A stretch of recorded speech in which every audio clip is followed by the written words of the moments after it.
우리 앞뒤 좌우로 같이 인사할까요? 잘 오셨습니다. 네. 이번 주 성탄절이 있어서 저번 주부터 성탄에 관한 메시지를 같이 나누고 있습니다. 오늘 누가복음 2장, 특별히 예수님이 태어나시는 장면을 같이 살펴볼 건데요. 성탄의 메시지, 일상의 신비라는 제목으로 같이 말씀 나누겠습니다. 작년이죠. 2019년 12월 24일 정신의학신문이라는 곳에 다음과 같은 제목의 기사가 실렸습니다. 제목이 이렇습니다. 아이들은 몇 살까지 산타를 믿나?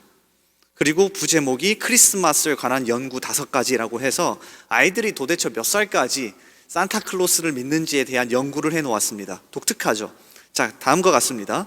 대부분의 서구 문화에서 어린 아이들은 부활절 토끼와 산타클로스와 같은 환상의 인물들을 믿는데 이 믿음은 아이들이 나이가 들면서 줄어들게 된다. 아동의 인지 발달 수준을 고려할 때 대부분의 아이들이 5살에는 실제와 환상을 구별할 수 있다. 그러나 미국 오스틴 대학의 제클린 와이즈에 의한 연구에서는 산타에 대한 아이들의 믿음이 7살까지 유지되다가 9살이 되면 이 중 약 3분의 1만 여전히 산타를 믿는다는 것을 확인했다. 그러니까 보통 아이들이 5살까지는 실제와 환상을 구분하지 못하다가 그 이후부터는 이건 가짜야, 이건 진짜야, 이걸 구분한다는 거예요. 그런데 산타클로스에 대한 환상은 조금 더 오래 간다는 겁니다. 심지어 초등학교 3학년, 4학년 때까지 실제로 살아있다고 믿는 아이들도 많다는 거예요. 독특하죠? 자, 계속해서 기사가 이렇습니다. 이것은 산타에 대한 우리의 믿음이 다른 환상의 인물들에 대한 믿음보다 더 오래 유지되고 있다는 것을 암시한다. 또 어떻게 크리스마스를 보내야 행복할 수 있는지를 보여주는 연구도 있었다. 팀 카셀 연구진은 18세에서 80세 사이의 117명의 사람들이 크리스마스 시즌 동안 그들의 만족도, 스트레스, 감정 상태에 대해 설문조사를 했다. 이 연구는 또한 사람들이 그들의 돈을 어떻게 사용했는지, 크리스마스 때 소비한 물건의 종류에 관한 질문을 했다. 참가자들은 가족과 종교적인 활동이 높은 만족감을, 행복감을 주었다고 답했으며 선물을 받거나 돈을 쓰는 것에는 만족감이 낮았다. 그러니까 이 연구 결과에 의하면 누가 가장 행복하죠? 주일학교에 나오는 학생인데 초등학교 2학년 정도 되어서 아직까지 산타클로스가 있다고 믿는 학생이 성탄절을 가장 행복하게 지낼 수 있는 거죠. 그렇지 않습니까? 사실 저도 그랬습니다. 저는 초등학교 4학년 때까지 산타클로스가 아버지란 사실을 몰랐습니다.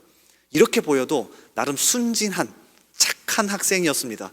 그래서 4학년 때까지 산타클로스가 아버지란 사실도 모르고 지내다가 드디어 그때 처음 밝혀졌습니다. 아버지가 몰래 제 머리 위에 선물을 놓는 것을 보고 말이죠. 완전히 저의 상상이 무너져 버렸습니다. 그러면서 초등학교 5학년 때부터 맞는 성탄절은 그리 신비롭지 않았습니다. 그냥 대놓고 아버지에게 이야기했습니다. 아버지, 저 이번에는 양발을 대빵 큰 거 놓고 잘 테니까 큰 선물 주세요. 그렇게 신비도 사라져 버렸고 그때부터 성탄절은 그저 산타를 가장한 아버지의 선물을 받는 날, 아니면 교회에서 무척이나 1달, 2달 전부터 바쁜 날이었습니다. 여러분 그렇지 않습니까? 성탄 캐럴 축제도 준비해야 하고요, 발표회도 해야 하고, 성탄절 예배도 해야 하고, 심지어 성탄 트리도 만들어야 하니까 얼마나 바빠서요. 이렇게 바쁘게 아무렇지도 않게 그저 1년에 하나의 행사로 지내는 게 성탄절이 되어버렸습니다. 여러분은 어떠십니까? 자, 그러면서 우리는 어른이 되어서 성탄절을 다시 맞이합니다. 특별히 올해는 코로나라고 하는 사상 초유의 성탄절을 맞이하죠. 환호할 수도 없고 크게 기뻐할 수도 없으며 심지어 거리 두기를 하고 같이 예배도 드려야 하는 아주 놀라운 성탄절을 맞이합니다. 그러면서 한 가지 생각이 들었습니다.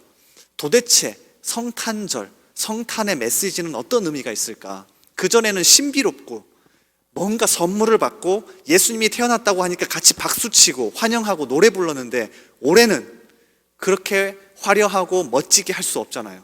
그러니까 한번 고민해 봤습니다. 성경 속에서 도대체 성탄의 메시지는 어떻게 울려 퍼질까? 여러분, 작년까지 우리는 엄청나게 화려하게 보내왔습니다.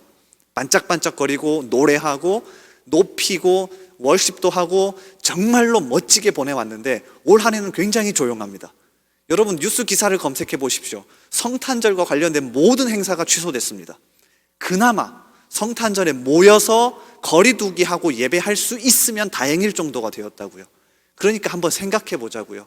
그 전까지 우리가 지내오던 성탄절은 화려함 속에 진짜 본질과 진리가 뭔지 놓쳐버렸을 가능성이 높습니다.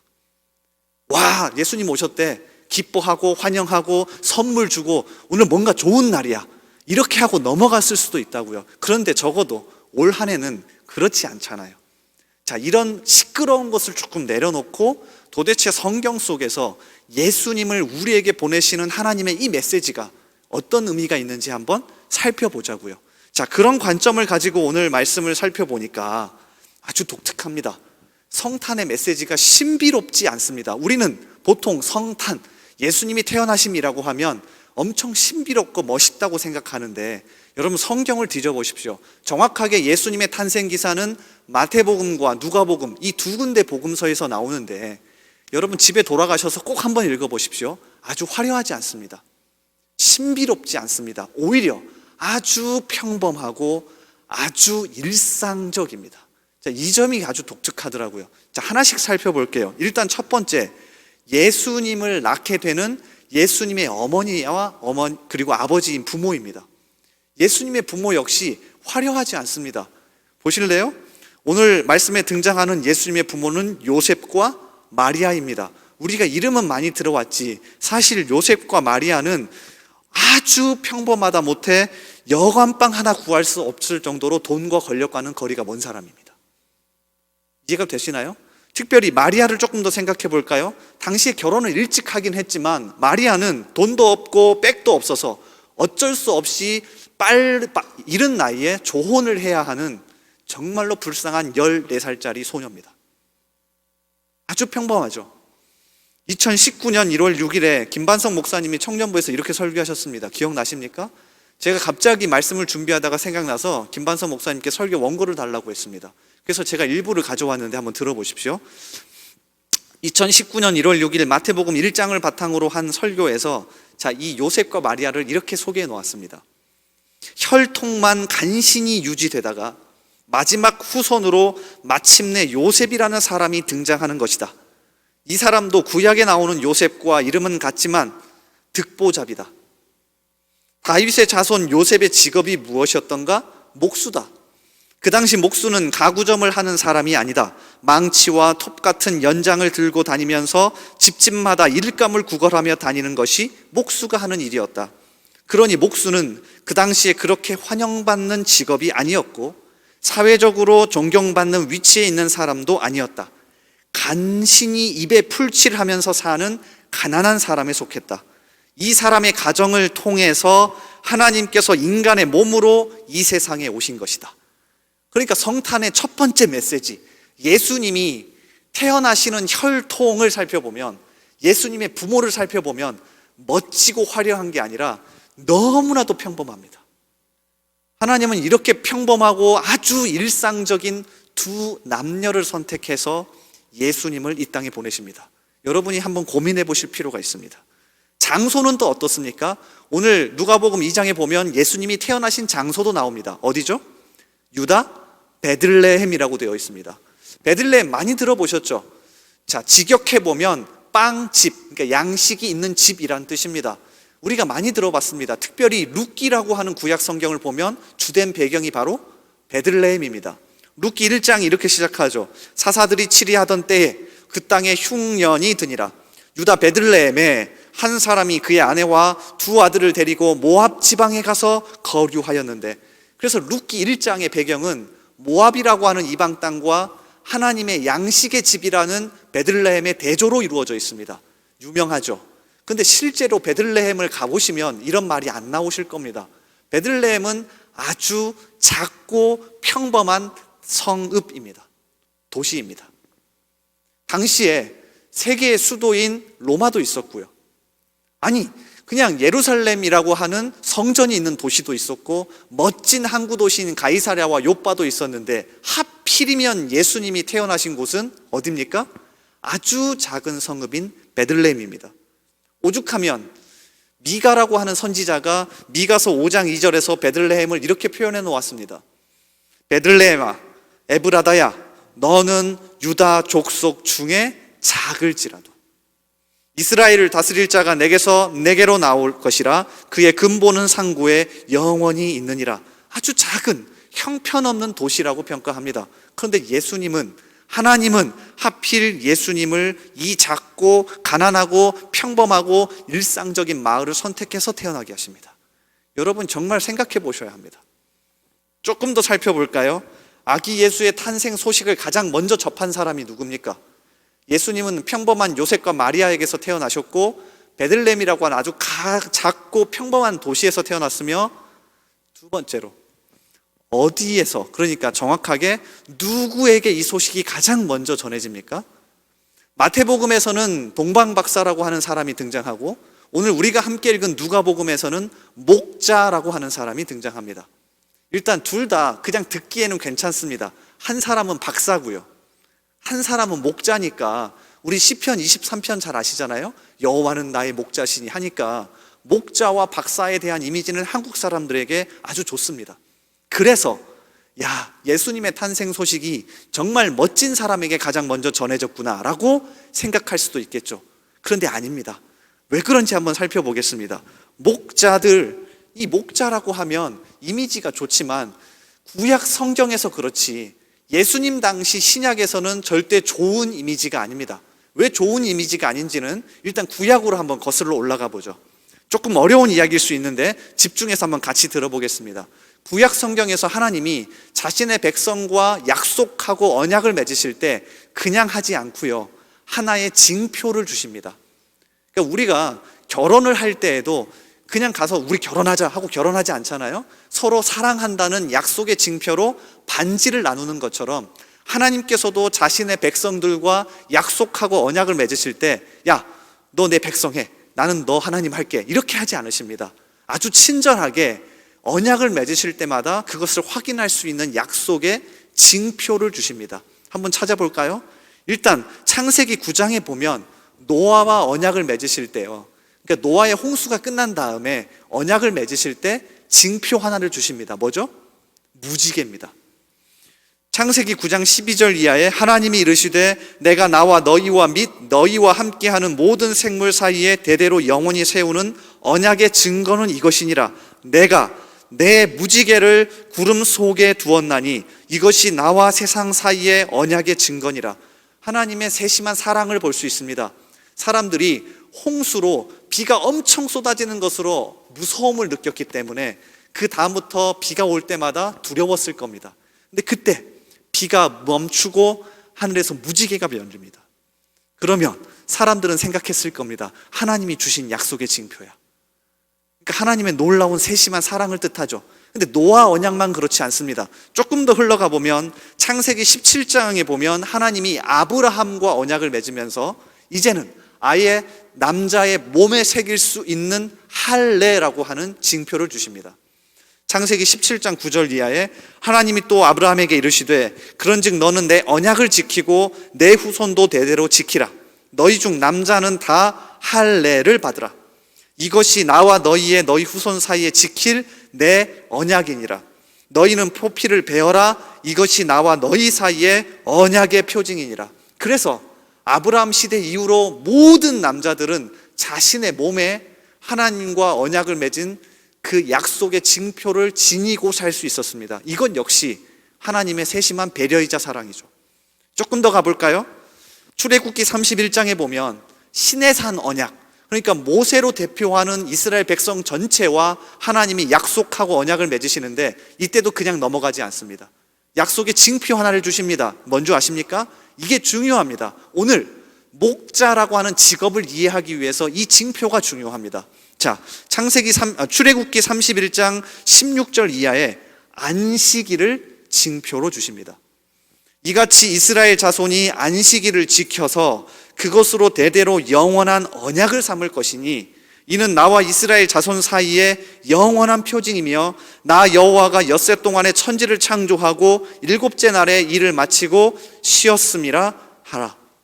하나님은 안식일이라고 하는 그러니까 일주일에 한 번은 함께 지킬 수 있는 눈에 보이는 징표를 주십니다. 자, 이게 중요합니다. 왜 그런 줄 아십니까?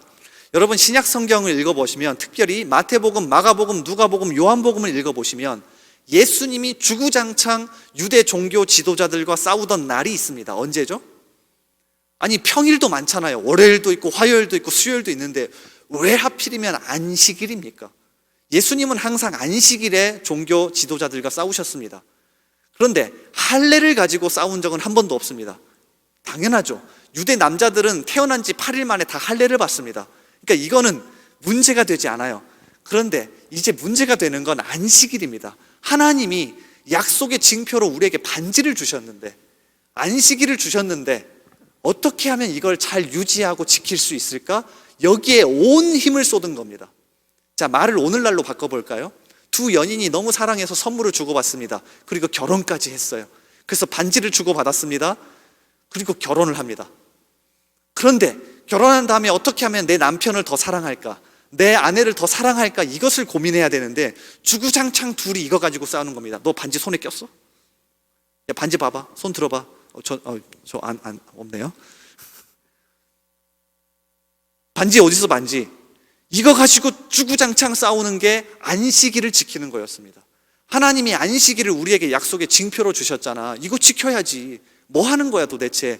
이거 가지고 주구장창 싸우니까 예수님이 그거 아니야 라고 안식일에 그렇게 싸우시는 겁니다.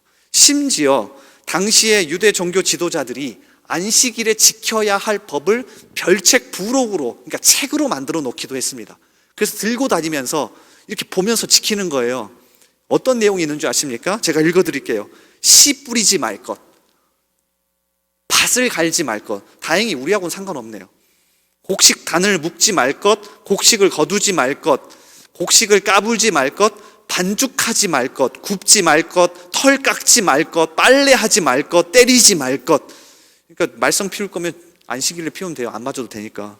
염색하지 말 것, 껍질 벗기지 말 것, 소금 치지 말 것, 한 집에서 다른 집으로 물건을 옮기지 말 것, 등등등등등. 심각하죠? 그래서 주님이 아니다.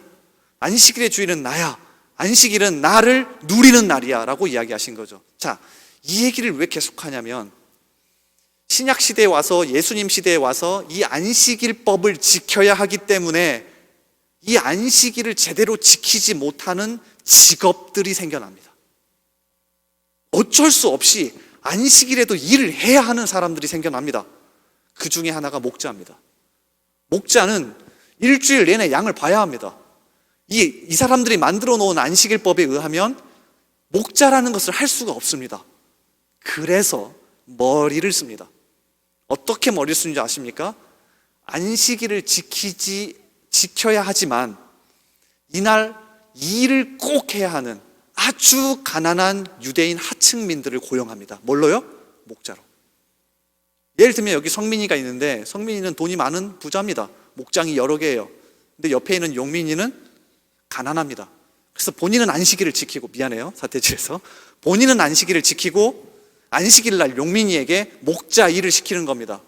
그리고 어떻게 해요? 너는 안식일도 지키지 못하는 죄인이야 라고 이야기하는 거죠.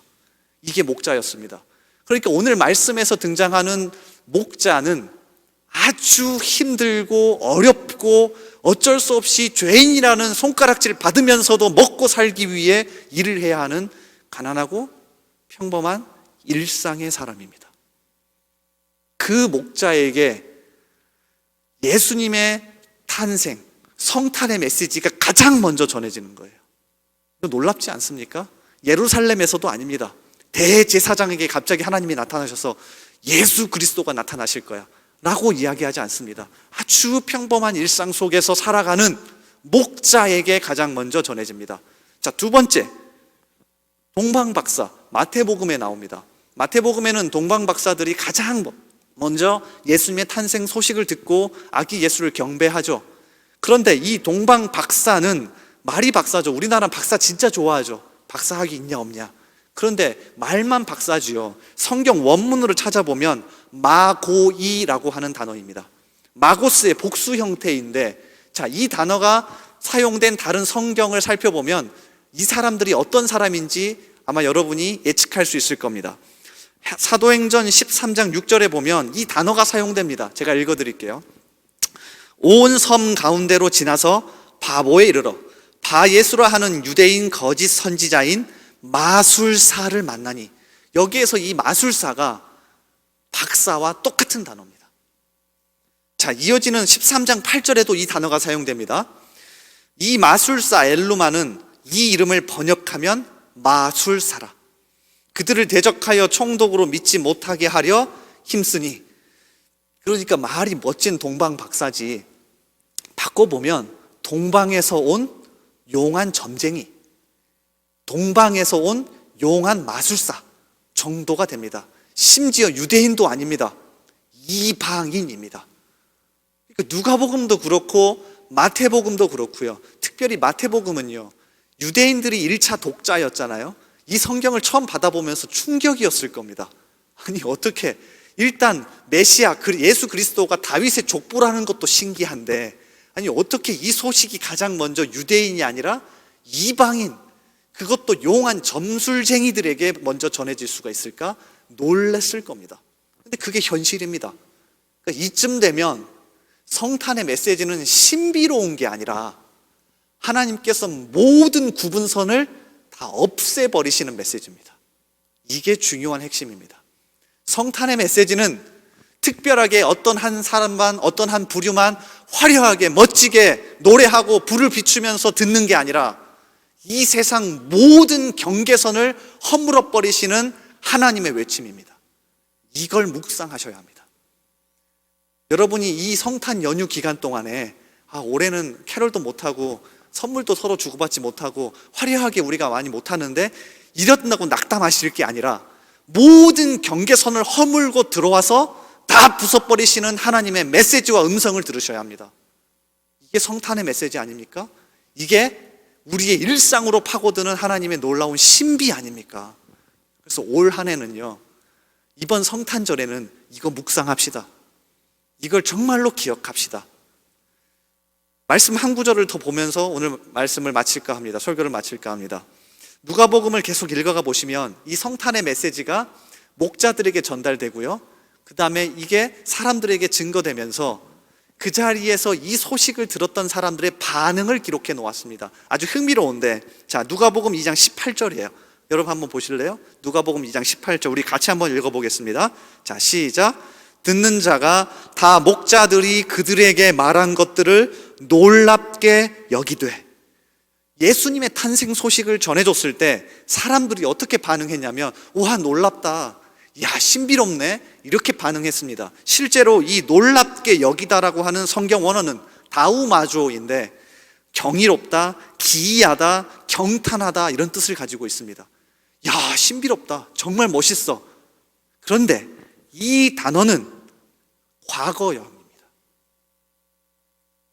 단순 과거 형태입니다. 무슨 얘기인 줄 아십니까? 죄송해요, 성경 원어를 계속 얘기해서 한 번 보고 놀라고 끝난 겁니다. 일회성이에요, 일회성. 자, 매년 성탄절이 다가옵니다. 와, 예수님이 태어나셨대. 야, 대단하다, 우리를 위해 오셨대. 일회적으로 놀라고 끝나는 거예요.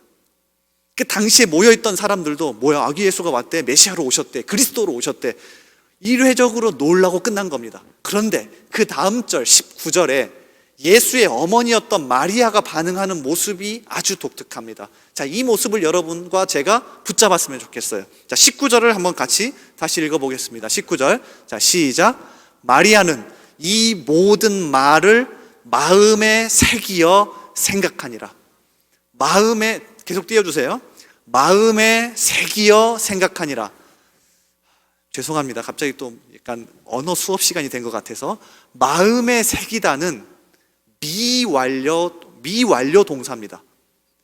무슨 뜻이냐면 계속해서 습관적으로 반복해서 하는 일을 뜻해요. 그러니까 마리아는 아기 예수의 탄생 소식을 듣고 어떻게 했대요? 한 번으로 끝난 게 아니라 일상 속에서 마음에 계속해서 새겼다는 겁니다. 그리고 뒤에 생각하니라는 현재 분사입니다. 마음에 새기다는 것을 꾸며주는 현재 분사예요. 그러니까 어떻게 했다는 거예요? 살아가다가 어려울 때마다 마음이라고 하는 주머니에서 성탄의 메시지를 꺼내서 생각하고 묵상하고 힘을 얻었다는 겁니다. 이게 성탄의 메시지입니다.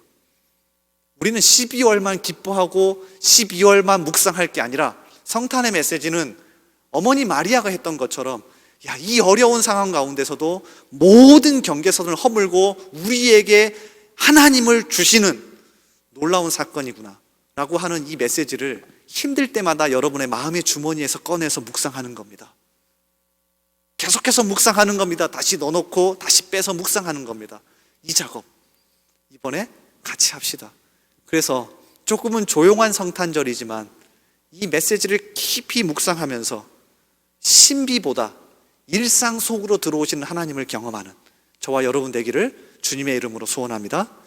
우리 같이 찬양하면서 기도의 자리로 나가길 원하는데요, 예수 늘 함께 하시네 라고 하는 찬양을 할 거예요. 우리 자리에서 잠시 일어나 보실래요? 자, 일어나서 같이 찬양하면서 우리 기도의 자리로 나가겠습니다.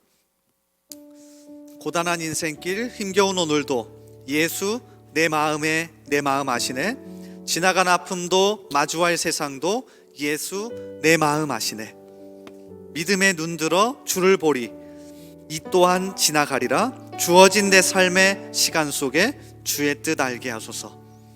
이 찬양의 가사를 생각하시면서 그 예수 그리스도가 우리 일상 가운데 항상 계시고 우리 일상을 뚫고 들어온다는 사실을 다시 한번 마음에 깊이 새기는 이 시간이 되길 바랍니다. 우리 같이 찬양합니다.